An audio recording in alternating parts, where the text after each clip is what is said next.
actually. Oh, which is wonderful. Right. Okay. So everything says it is live. Good afternoon, everybody. Good morning if you're watching us in the States. Good evening if you're watching us somewhere else on the other side of the world.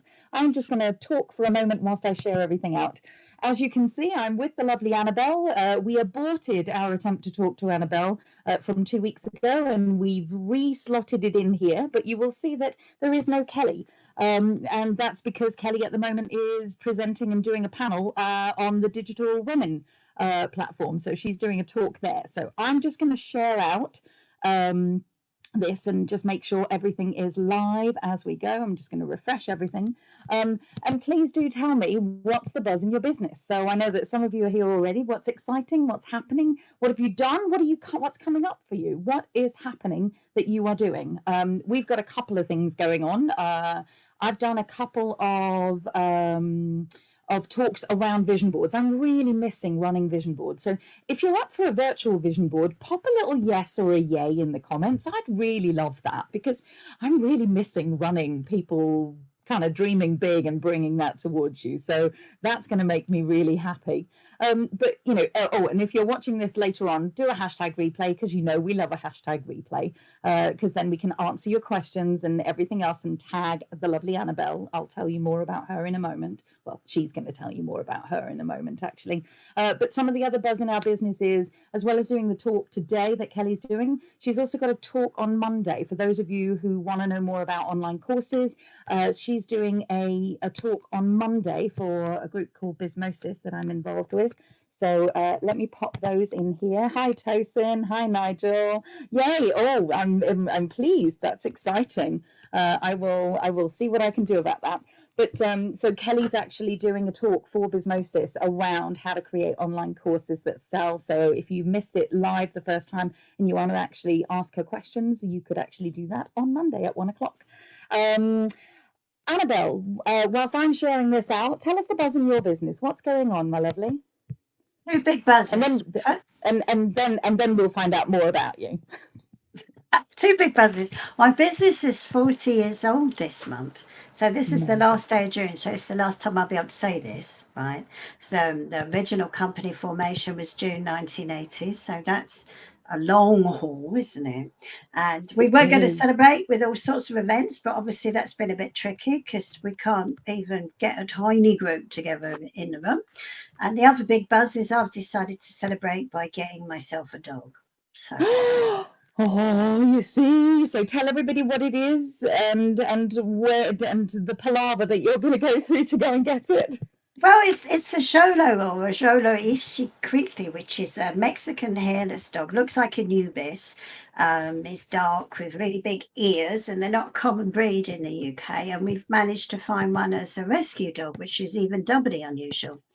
And he lives in Wales, where we can't go. So we're doing a socially distanced sort of pup meetup in a park in Bristol on Thursday. It's so surreal. So the first time this dog ever meets us, we'll all be wearing masks. And the irony is, Xolo, the short form name for the dog, is also slang in Mexico for gangster. And obviously, we'll be picking up our gangster dog wearing masks. And I'm wondering whether we should be taking cowboy hats as well. Oh, that's absolutely amazing. Yeah. Now I'm having some issues. I can't wait to see a photo of this dog later. Maybe you can pop it in the comments later as well, Annabelle, when your day is kind of all done. But yeah, totally, how cute. We obviously all now want to. Everybody's saying, "Oh my gosh, congratulations!" and how exciting. But the key thing here is that I really want to introduce. Kelly, if that's you in that case, I see that you are there, and I definitely didn't type that. For some reason, it's not letting me share into the Connection Hub. I've shared into Changemaker Central. So for those of you that don't know, Kelly is now watching, obviously, or else she's multitasking like a good one. But we have a group called the Connection Hub, which is actually where all our speakers, authors, and coaches hang out, because we help speakers, authors, and coaches to really build a business, a portfolio business on your terms. And part of that is why Annabel Kaye has joined us, because part of running a beautiful business on your terms as a speaker, author, or coach really is about getting the legal stuff underneath everything sorted. Kelly and I are big fans of putting the foundations in your business, which then allow you to go out and change the world. So because things like contracts for many entrepreneurial sorts are kind of something that you kind of think about after the fact when you need them. You don't think about them ahead of times. So that's why we've got Annabel in to really talk about ensuring that you can work contracts so that they have your back, particularly as people are shifting and changing in these changing times of ours. So Annabel, I know that you've worked with many speakers, authors, and coaches. Can you give us, a little bit of blurb about, like, first of all, tell us a little bit about who you are, and then give us some ideas of the different contact types of contracts that speakers, authors, and coaches might actually need to run their businesses, so that they get a sense of who you are and why you're so useful. Thank you. You're Well, welcome. I started my kind of big brother business, if you like, my big sister business in 1980, which is Ivenicon, and don't worry about spelling that if you thought coffee clutcher stuff. We're really good at brands and dog names no one can spell. We like the obscure. And that's a classic HR and employment law practice. And I was very happy that I love a good row. Most people hate arguing. I was absolutely thrilled someone would pay me. I've been giving freebies all my life, and I thought, oh, great, this is something I can do. But about 12 years ago now, we realized that the whole way we work is not just moving towards more and more virtual and online, but it's moving towards what's now called the gig economy. Most of us in our business pay people who are not our employees to do things for us, either specific tasks or on an ongoing basis. And the truth is, a lot of my clients in the HR world would go, well, we don't have any problems anymore because we don't have any staff. And I go, oh, that's brilliant. How are you trading your business? And they go, they're all outsourced. They're all self-employed.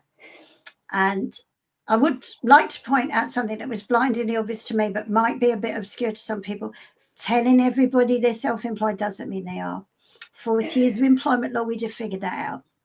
We honestly, that if that worked, someone would have come up with it. So there's a really Brilliant. big gap between how entrepreneurs see the world and how the legal world works. And it's not helped by the fact that most lawyers speak legal with a strong dash of Latin and a lot of Victorian English. And most of us in the virtual world speak English, stroke American, stroke Spanglish. And therefore, we're not even using the same words to mean the same things. So we created Coffee Clutch to navigate that world, really, originally for our existing clients, and then it grew. And we came out of that into doing terms of business because we realized that it all had to line up. Literally, you have to get your ducks in a row. Yeah.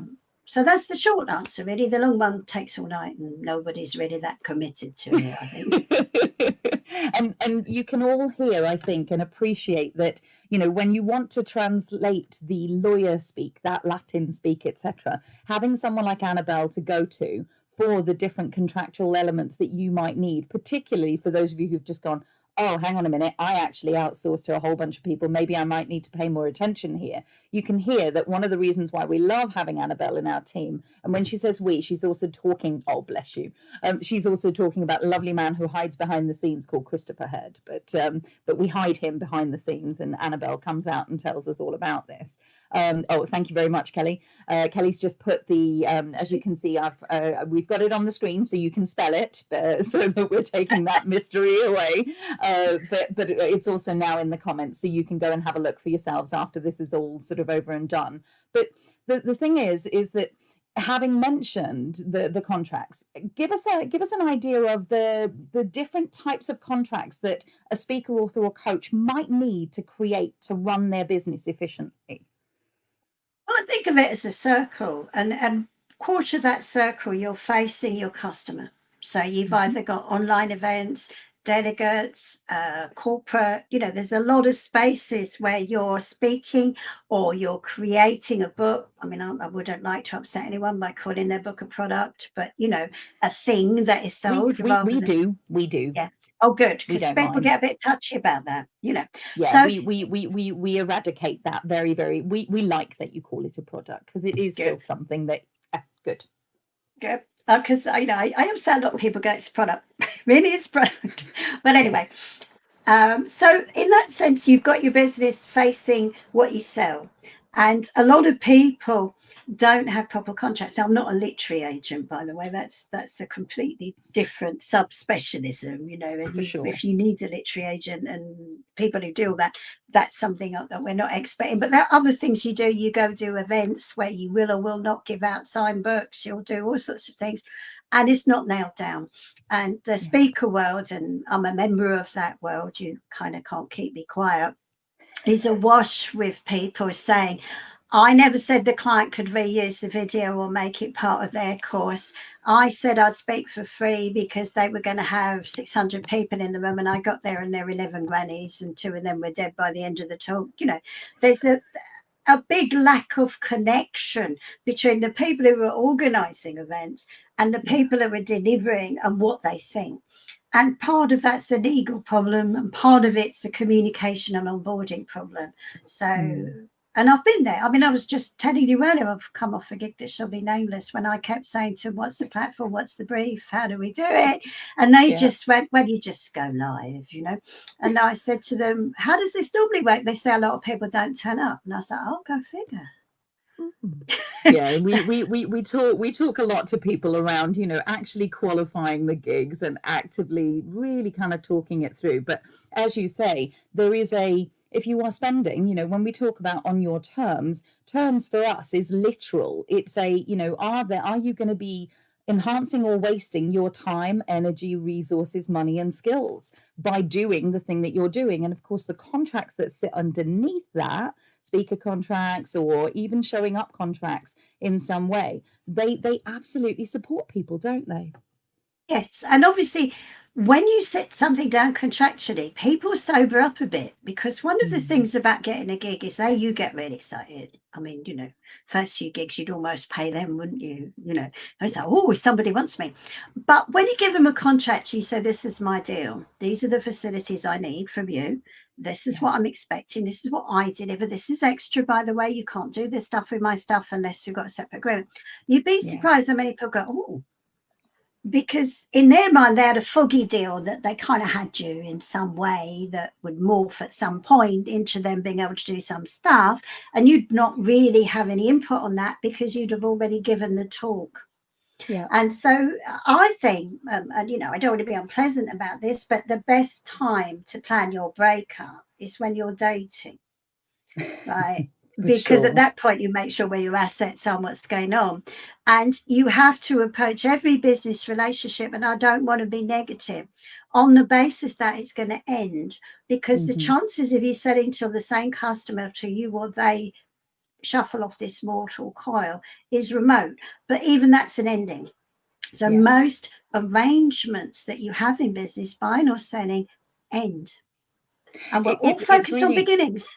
well, we are, and it's really interesting because it takes the whole start with the end in mind to a whole new level for people. Sort of like start with the end in mind equals also what do we need to think about that might actually go into the contract itself, right? Because that's how contracts work. So, and I know that you guys see contracts really quite differently. They definitely offer you protection, but they also give the clients peace of mind. So tell us a little bit more about how contracts help you run a business on your terms and what you might need to have.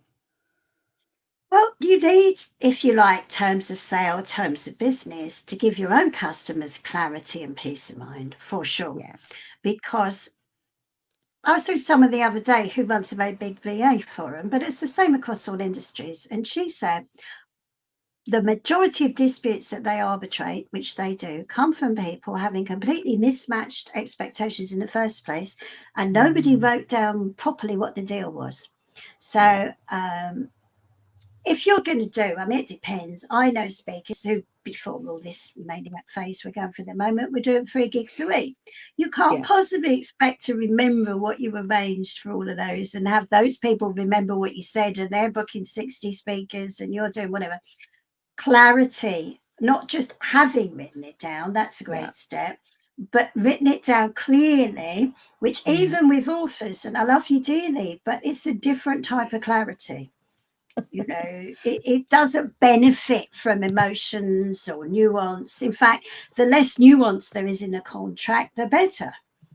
Yes. For sure. And so Kelly's just actually said people normally only think about contracts when it's too late and when they need them. But I love this perspective that you are just giving to everyone, that actually, what is the conversation I need to have up front with this other party, whether they're an outsourcer, whether it's a gig, whether it's something, sort of that's actually going on. It actively allows you to start thinking about that conversation. And in fact, actually, Kelly's just saying, Hubbers, think about what areas you could have contracts in place in: speaker contracts, coaching contracts, book contracts, joint venture Training. contracts, privacy policies, website T's and C's, freelancers, outsourcers. And Jenny's saying it's always a pleasure, always a joy to listen to you, Annabel. Oh, thank you, Jenny. It's good to Yeah. see you in the room.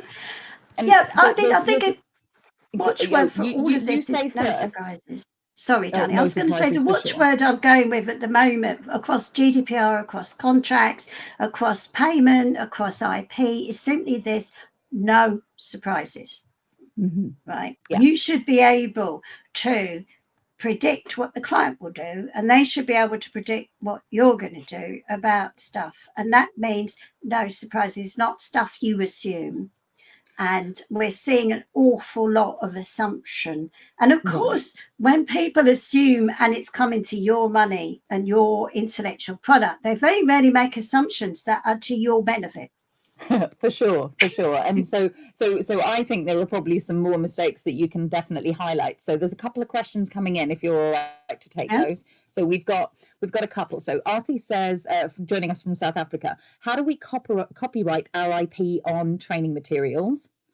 So let's start with that one. And Nigel's saying this is so important because I've been put off gigs due to not knowing or clarity, and that's absolutely key. So let's tackle number one first, which is how do we copyright our IP on training materials? The short version. You need to check what jurisdiction you're trading in, right? Because although South Africa is a common law jurisdiction, as is England and the UK, as is America and Australia, um, Mm, not all copyright systems work the same way.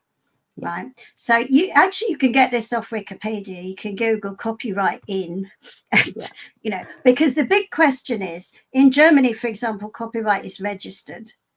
right, In the UK, it's copyright because you created it. There isn't a right. central copyright register. I've got a feeling, but don't sue me over it, darlings, that South Africa follows the British model for historic reasons, but there's Okay. nothing to stop them changing it all. Um, and you can put the at copyright sign on your documents, but it doesn't Yeah, change whether you've got copyright or not. right. If you So had it in the first place because you wrote it, you always had it. And if you yeah. needed to register it and you didn't, you still don't have it. And the app thing is just really telling people, look at it this way, that you think you've got it. Yeah. And so Kelly's highlighted. So we actually did a little thing, which are ways that you can start to safeguard yourself in different ways from just the legal kind of scenario as well. So Kelly's just popped a link in there around how to stop people stealing your content. But I'm going to go back to one as well. Tosin's asking, do I need to have? And so this is linked, I think. So a check. So always check again. Start with the end in mind and check. But Tosin's saying, do I need to have lawyers' input in order to create a contract for it to be binding? No, you don't. But one of the biggest problems I come across, and I'll give you an example. Every now and then, when we launch new ranges, we do free reviews of people in that industry to see what they normally do. And we were Okay. doing some research around coaching and online and stuff like that. And I got some well known coaches' contracts in and did a genuine free review. Mm, And one of them, I got hold of her by phone. I said, I'm not even going to email you this. Take that contract off your website right now. Right. And she said, what do you mean? I went to one of these contract shops, when you pay like $30 and you press, do you want this? Do you want that? Do you want the other? And it's a yeah. really good contract. I said, so it is, but only for your customers. You have warranted, which is a promise, to Yeah. indemnify, which means pay them for stuff they get wrong without limit, without exception, and without any rights to query it. Take that contract down. And so, yes, it's binding. She didn't involve a lawyer, but it was foolish. Yeah. So you can hear here why we A, love Annabel, but B, that actually the thing here is to not be afraid of the legal speak, but to instead have people in your team who can actively support you and help you, that allows you to get the contract right for you and for them. I mean, we're big believers in the whole win-win-win scenario. So a contract is there, as you say, to protect both parties, to provide the clarity for both parties or more, that actively go in. And so even if you're somebody who's organizing an event or organizing a summit or talks in some way. Yeah, absolutely. Kelly's doing some shocked faces here around your beautiful translation here. So even if you are somebody who is organizing everything, you need to think about how do you protect the rights of the people that you are bringing onto a stage, that you are having on a summit, because this is partly about your reputation. The contract helps you protect your reputation in this way, doesn't it? Yeah. Alda's making a good point that there's some behaviours you can't stop, right? Sure. So a contract is really setting expectations between you and also Yeah. setting working methodologies. If you add to that, now, if you have really expensive IP, you can produce material that when it's photocopied goes all black, Yeah. right? Now, you have to Right. have Oh, enough wow. anything. Yeah, I've written anything that's worth that, really. It's an expensive way to produce your handouts, but you can do it. If you're on like 20 grand an event, trust me, get the magic paper, right? Wow. But you can do technical things that stop them. You Yeah. can do contractual things that discourage them, right? Yeah.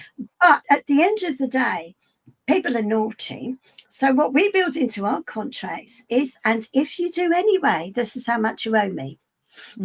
Right. So I find I'm a lot less uptight about theft of my copyright if it comes in with a large check. Yes, I believe that's called payment for work done, which is Yeah. delicious. So Artie, I hope that actually sort of answers especially with virtual training, nothing stops clients from photocopying materials to say facilitated sessions. I really would recommend to everybody that you, on the back of the conversation that we're having just now, to actually go and look at the how to stop people stealing your content, because it's a really great set of information. I sound like I'm bigging myself up here with Kelly, but it's actually one of our very, It's very vital. good bits of training that is really useful for you being able to protect yourself in different ways other than just the legal, which is really good. So Artie's saying awesome. So let's go back to some of these common mistakes, the main mistakes that entrepreneurs make when they are creating their own contracts. Oh, I love a bit of cut and paste. Imagine if Tolstoy had thought, sod writing a novel, I'll just cut and paste stuff from loads of other books. What do you think his book would have been like? You Shorter know, for a start, possibly longer. possibly Who a knows? great deal longer. That's my experience. And I love it because um, lots of people feel, and I wouldn't expect this in a speaker and author group, that words are just words and we all speak English. So any old word you're doing a contract, or any old word you're doing a novel, or any old word in a keynote. And it's very interesting that people who will spend 40 hours crafting a keynote will spend 11 minutes cut and pasting the contract to support that keynote. Mm, So we all kind of know what it takes to be excellent at what we do, but it's a known cognition thing. We radically underestimate what it takes to be excellent at what other people do. yeah, So you look at a work of modern art and you think, I can paint better than that. yeah, But actually, as a modern artist, most of us aren't. So it's a thing, and it's the thing with contracts. So people think, 52 letters in the alphabet, let's make my contract alphabet soup. And you get lucky. The problem with this is a really good contract mm, works the way you work. Right now, I'll give you right. two extreme examples, one of which was in the public domain generally. If I say pizza delivery and ferries, Fair enough. cut and paste, be my guest, right?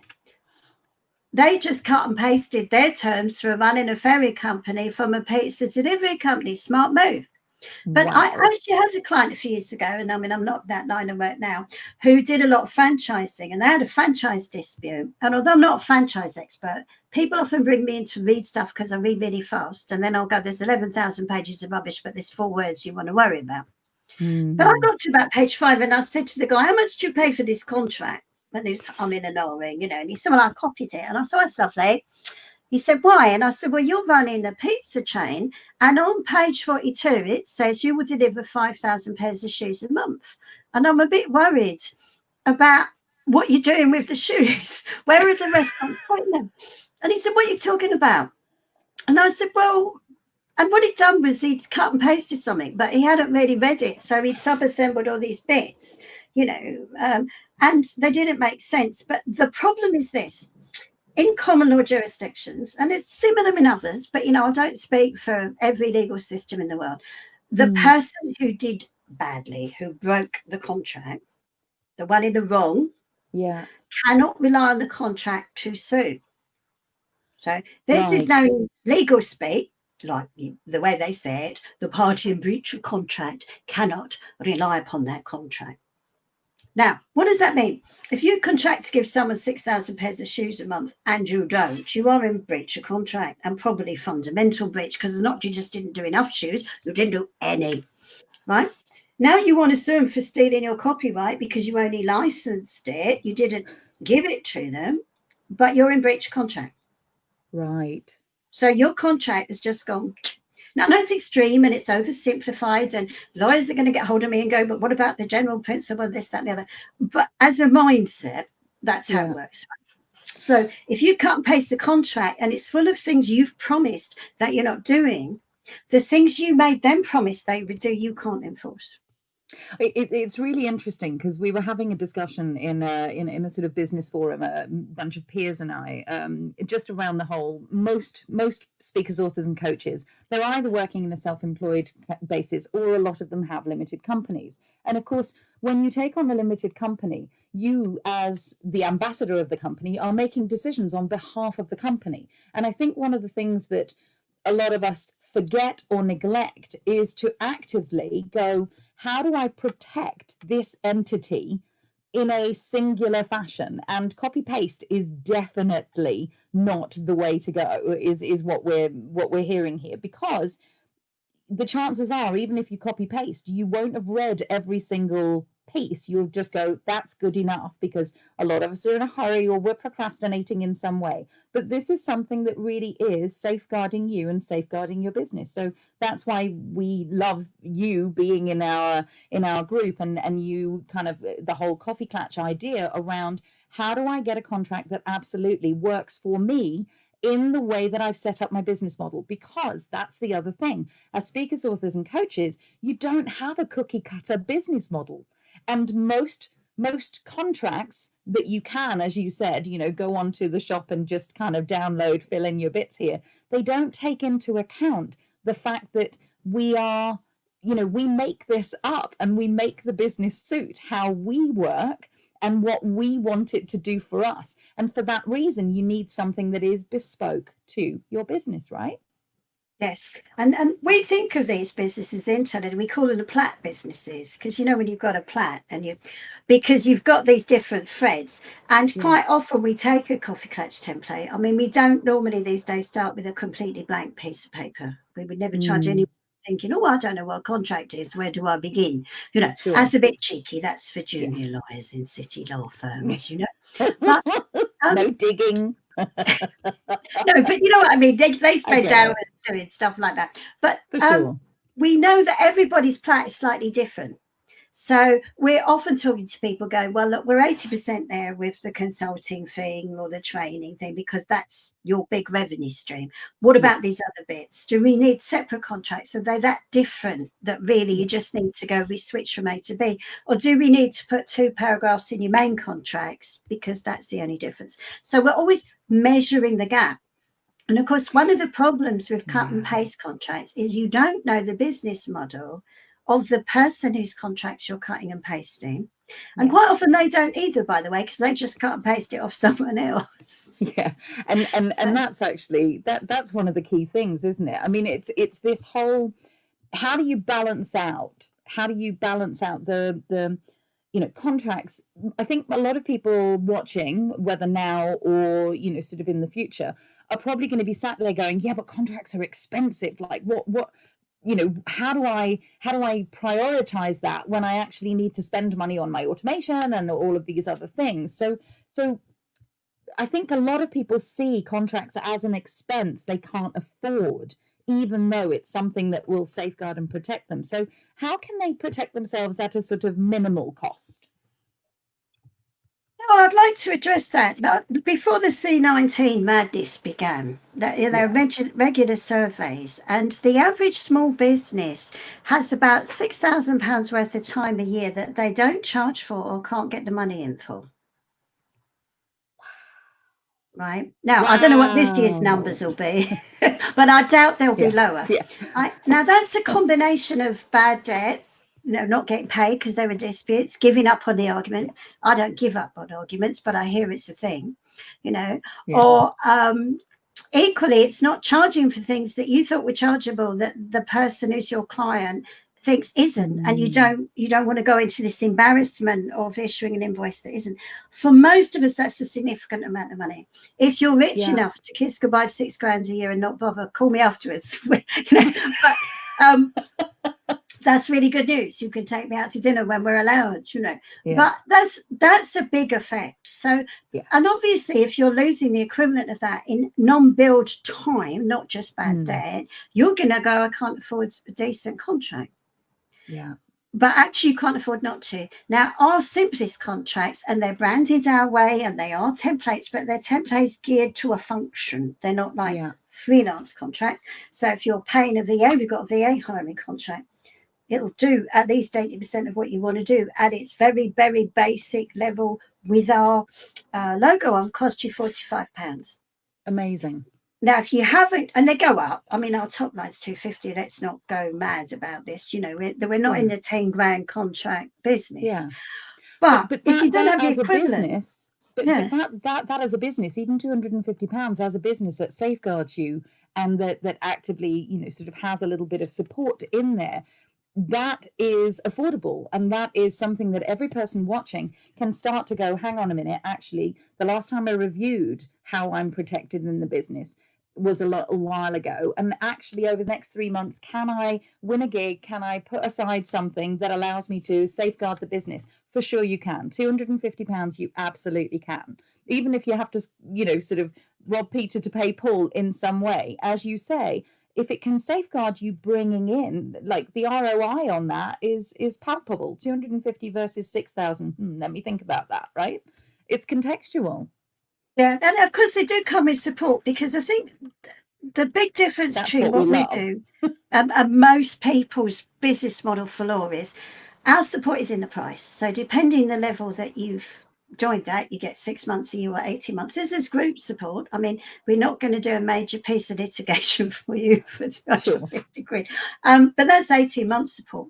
And what we've discovered over the time we've been working this way is people come for the documents, but they stay for the support, because they come Beautiful. back and they go, I've got a problem with this. Obviously, don't name the clients in the group forum, or Yeah. what do I do about that? And I go, oh, drop them this note and go, according to paragraph 16, we've agreed this. So I'm interested to know why it is you think that we're now not doing that. Yeah. 9 times out of 10, end of problem. Beautiful. And it's the same with the people you pay, because our contracts ensure that you've got the copyright you imagine you've got, because you think because you paid them you own it. Not the case at all, right? Do the same with tax and all the rest of it. But a lot of people don't know what protection they haven't got until they get a dawn raid from HMRC going, where's our taxes? Or Yeah. they discover their stuff's out there in the world and they go to the person and say, you can't do that. That's my copyright. They go, no, it isn't. It's mine. You never paid me for it. Yeah. So, but It's it's very learning experience. And I learn from our customers because they have problems I've never even heard of. and that's part of, I think, sort of like, so I hope all of you are getting that Annabel and Co actually, so Coffee Clutch in itself, you can definitely do kind of off the peg but specific to function contracts, but there's also the membership. So I do want you to tell us a little bit more about the membership so people can actually kind of or sort of really pay attention to what that is. But as you can hear, sometimes it's just benefiting from the experience of someone who deals with something every day that, and having access to that, that allows you to go, actually, I know nothing. I mean, it's a little bit like, I certainly fall into this camp. I know nothing about that. So what I want to have in my outsourced team is absolutely someone who does know stuff like that, so I can tap into them. I really enjoy our group support. But again, it's a Mm. funny kind of membership. You know us, we never do anything the way anyone does it. Because I had a phone call from a VA customer in March, just after the lockdown started, and she was in tears. And Yeah. she said to me, "How do I stop you taking money from my bank account?" And I said, "What are you talking about?" And she said, "Well, I've got to cancel my memberships." Went, you got your support period when you bought your product, and if and when you come to your renewal point, we'll invite you to renew. And if you don't renew, that's it. We never have our hand in your pocket. Great. If you feel we're worth investing in, again, Yeah. please do. If you feel not, we're not going to go, you signed a 10-year contract and you've got to give us money for the rest of your life because you didn't read Yeah. the small print. You know, I I know it's a taught model of business by a lot of coaches, and I don't want to offend anyone, but I hate to be trapped. Right. For I sure. really loathe to be compelled to do stuff because I had a mad drunk moment 2 years ago and clicked a button, and I I understand that my business would be more kind of attractive to certain types of Yes. investors, but I'm not looking for investors. So if you love me, come with me. If you don't, have a great life. Don't worry, is my attitude. And Kelly's just actually said the same, sort of, and I echo this entirely. We love you because you also really understand the speaker, author, coach world, which of course really helps to shortcut the learning for a lot of our members. And you see that, and because you are a speaker yourself, you actively get to see how that works in the world, which is amazing. So, it's an incredible thing to protect your business, and it's an incredible thing, sort of even below that, to actually protect your business, but in a way that allows you to understand why you're doing so, how you're doing so, and what specifically needs to happen in your business. Whether you are speaker, author, or coach, or our hope is the blend of all three, that allows you to be protected as an entity so that you can go out and serve people. And Annabel, that's why we love you, because you actually make that easier. Yeah, I'll never make it easy though. Not to oversell the pudding. No, Serving you make you people make you make is it easier. I yeah. didn't say you make it Oh, easy, I know, and I but would just never to say that about you. emphasize for the optimists in this group, it's easier, but it's not easy because it's always difficult. And here's the underlying thing about all of this that ties the law to the practice. In common law jurisdictions, we have a notion, and here is a piece of Latin, just to make sure that you're comfortable with it all, called ad idem. An ad idem, idea, idem, mind, is of one mind towards one mind. And there is a tradition in the legal system that to make a contract, the two parties to the contract, remember the Marx Brothers, the party of the first party or the second party. I never worked out who the other parties were. I don't get invited to enough parties, I think. Anyway, the two parties to the contract, and it's normally two, are of one mind, i.e., you both agreed the same thing. Yes. This is very difficult if you haven't discussed it and written it down. Because actually, quite often, there are two minds in the contract. There's what you thought you sold, and there's what they thought they bought, and vice Yes. versa. What you bought, and what they thought they sold. And almost all the problems that people have in business stem from that gap. So Mm. the more you measure that gap, the more you make it clear, and when we have dissatisfied customers, and I've got one at the moment, I'll be honest with you, who is not Yeah. happy with Coffee Patch because we're trying to make her think. Okay. And basically, I think she's about 2 weeks from asking for her money back because the one thing that they ain't ever doing is thinking. She wants an out of the box solution for her mind. Right. And Right. that's the one thing we can't deliver. We give you onboarding, we give you training, we give you support, we give great documents, but I can't do your thinking for you because your business is unique. For sure. And Or how I can amazing is send you a that? pizza delivery contract and throw in a few shoes and we're sorted. Yeah, right. And do a bit of copy pasting here and there, right? Yeah. Which is Different cool. world. Yeah. For sure. So Kelly's just actually saying, it is one of the main reasons why people are hesitant to say that what you were saying earlier is one of the main reasons why people are hesitant to sign up to membership, as the small print was really small and they got trapped in a contract. And that's why so certainly in our membership in Changemaker Central, we don't trap people in there either, because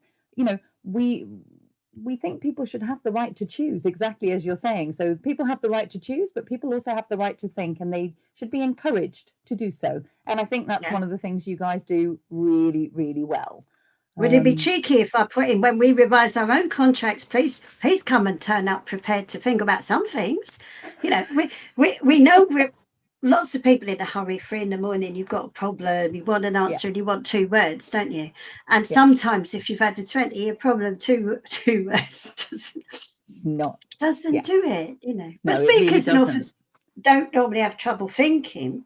Yeah, Oddly enough, they have trouble committing things to paper because you think authors would be good at writing stuff down, but that's not been my experience because they write a sketch, but they never issue yeah. it.